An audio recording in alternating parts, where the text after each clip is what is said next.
I can't be stressed out trying to carry a baby, because remember, your body doesn't necessarily realize that there's birth control pills and condoms.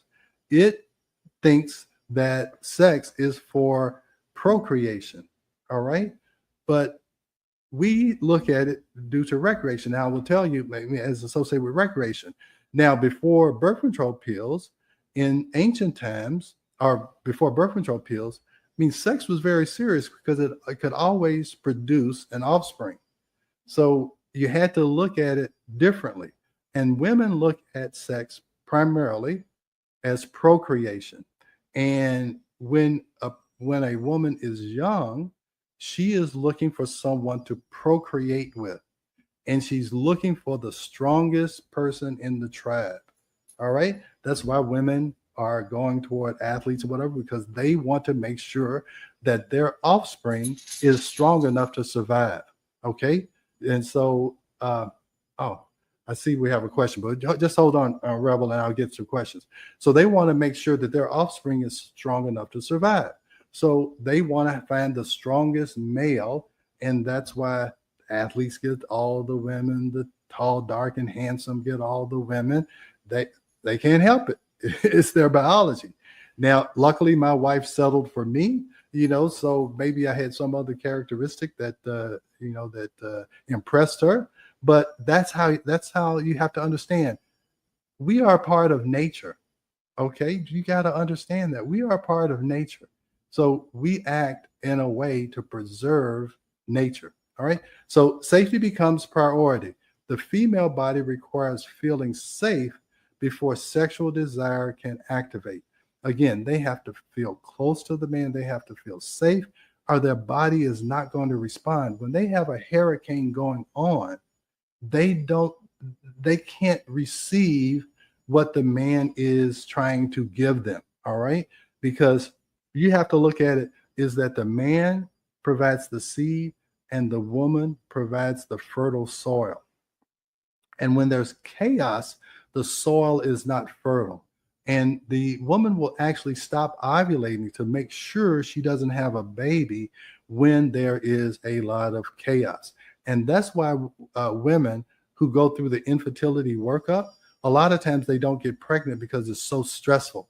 And once the infertility workup is over, then they have a baby because now the stress is gone. Now they're calm. Now the waters are still. And now they can accept the seed. And now the soil is fertile again. All right. What do you think about that so far, Rebel? Oh my goodness. Oh my goodness.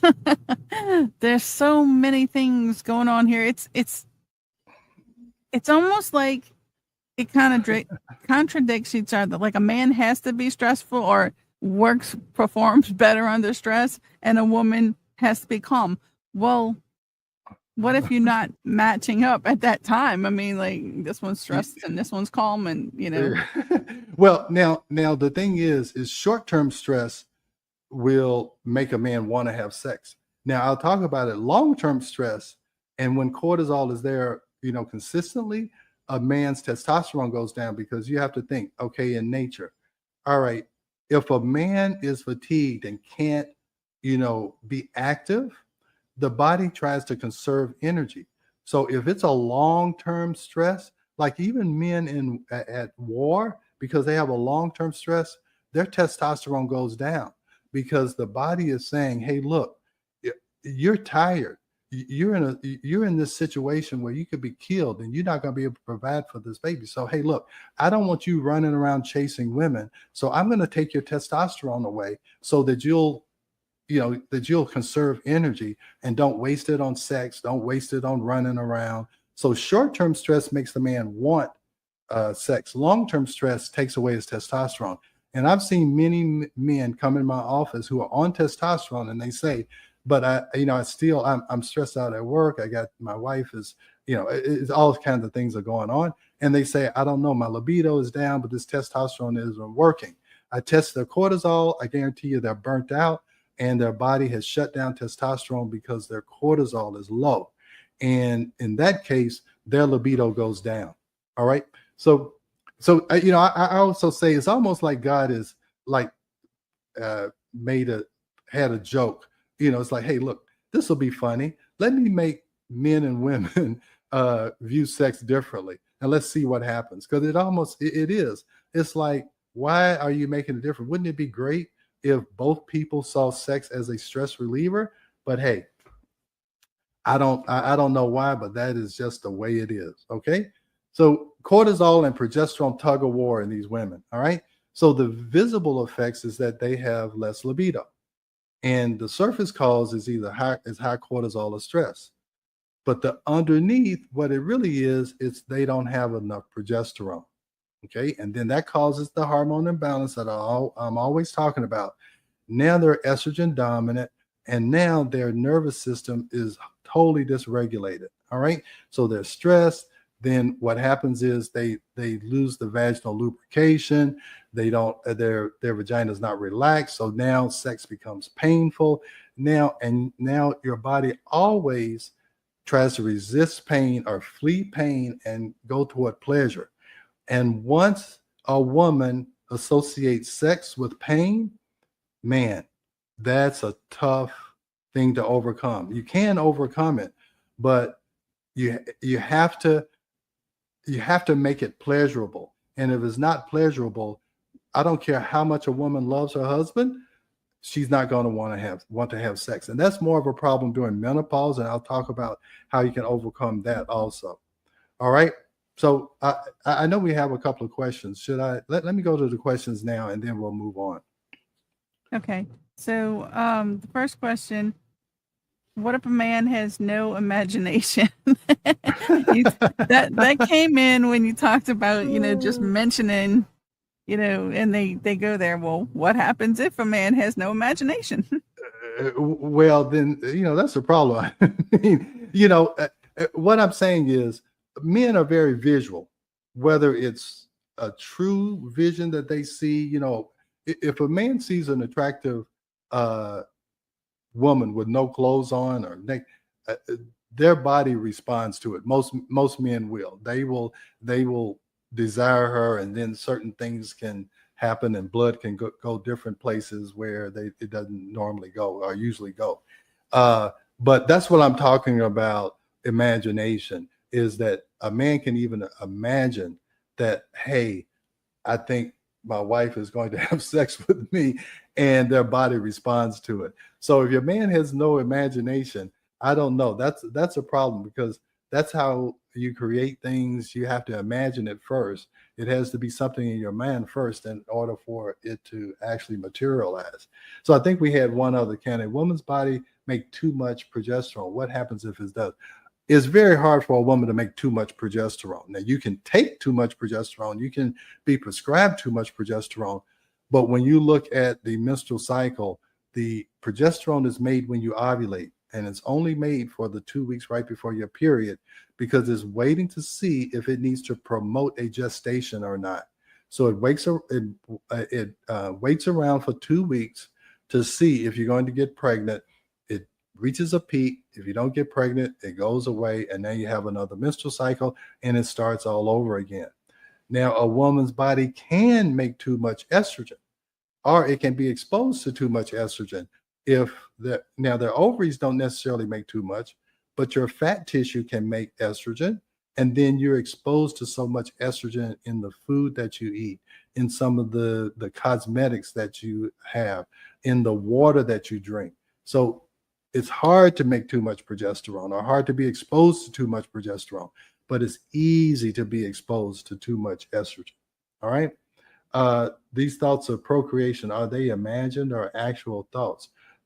No, it's an innate desire. Women, and I won't say innate. I don't say all women. You can't say all about anything, because everybody's different. But the natural energy or blueprint of women is to look at sex as procreation, for procreation. Men look at it as recreation. Okay. So that's the problem. All right. And so now here's the other issue. And men, you need to understand this. Once a woman procreates and has a child, nurturing that child becomes her number one priority, hands down.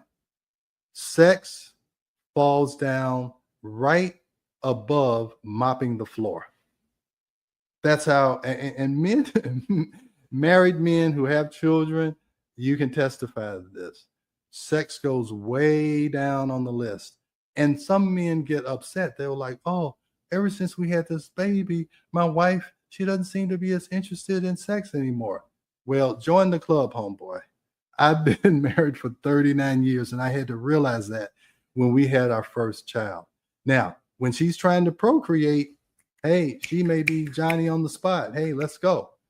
Once she has that baby, if she has true maternal instincts. Now, not every woman has overwhelming maternal instincts, but I'm just saying in general, once she has a child, nurturing is number one. And if that child is sick or that child needs anything, you are second fiddle. Just accept it, guys. Okay, the children come first. That's why if there's a problem, the woman says, hey, get out of here. I can do it by myself. Now, men aren't going to say that usually. All right. And that's why you see all these single mothers. Their number one priority is nurturing. And they don't like to have other men in their house. They don't need them. Okay. They don't need them. All right. Now, a man, even if his wife passes away and gets divorced and now he's in the nurturing mode, he still is going to look for that fire to be cooled. Whether he does it himself or he finds someone else who can cool the fire, that's what's going to happen. Oh, all right, Dr. Taylor, we have one here. Now, this might turn into a whole different show. Oh boy, here we go. For another show. Now, Okay. we had someone ask this question. If a man has never had his own children, like if he is the stepfather to children, do you feel that they understand that they don't come first? The children still come first. He better understand. He better understand.